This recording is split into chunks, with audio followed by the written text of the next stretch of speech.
है कि दुनिया हमारा ही कत्लेआम होगा, हम ही कुएं खोदते फिरेंगे, हम ही पे पानी हराम होगा। सभापति महोदय तो सबकी नजर में आ जाता है, उनके होठों की खामोशी भी सनद होती है।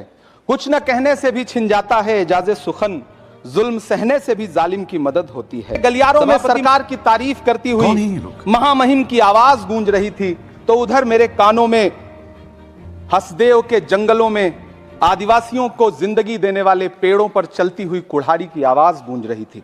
सभापति महोदय, इस तरफ महामहिम के भाषण पर प्रधानमंत्री जी संसद की मेज थपथपा रहे थे और उधर उत्तराखंड की अभागी बिटिया अंकिता भंडारी के इंसाफ की आवाजें मध्यम पड़ती जा रही थीं, जो आज भी पूछ रही हैं कि आखिर वो वीआईपी कौन था जिसके लिए अंकिता भंडारी को मार दिया गया।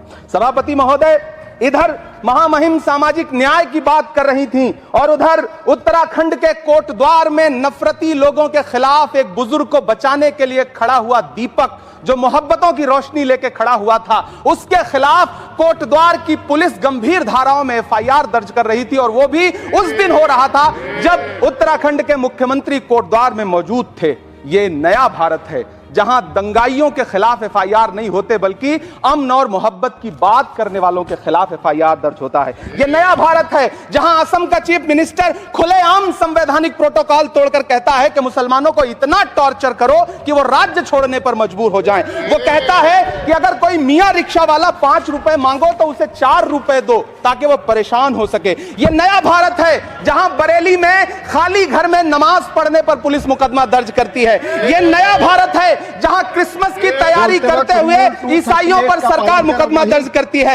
यह नया भारत है जहां जम्मू कश्मीर में नीट का एग्जाम क्वालिफाई करने वाले 50 बच्चों में अगर 42 मुसलमान होते हैं तो फिर मेडिकल कॉलेज की मान्यता ही रद्द होती है और जश्न मनाया जाता है। महामहिम राष्ट्रपति का भाषण में सुन रहा था, सर यह नया भारत है जहां मध्य प्रदेश के बैतूल में बच्चों के स्कूल बनवा रहे मोहम्मद नईम का घर स्कूल इसलिए तुड़वा दिया जाता है क्योंकि वो स्कूल बनवा रहे थे। ये नया भारत है जहां कोर्ट का स्टे होने के बावजूद बनारस की दाल मंडी में सैकड़ों दुकानें तोड़ी जा रही हैं क्योंकि रास्ता चौड़ा करना है। सभापति महोदय, मैं आपसे कहना चाहता हूं कि जो पीढ़ी अपने बुजुर्गों को गाली देती है उसके साथ प्रकृति इंसाफ करती है। आप इंदिरा जी और नेहरू को गाली देते हैं, नेहरू को छोटा नहीं कर पाएंगे। नेहरू का साथ आइंस्टीन, नेहरू का नाम आइंस्टीन के साथ लिया जाता था और आपका नाम एप्स्टीन के साथ लिया जाता है। आपको ये बात समझनी पड़ेगी।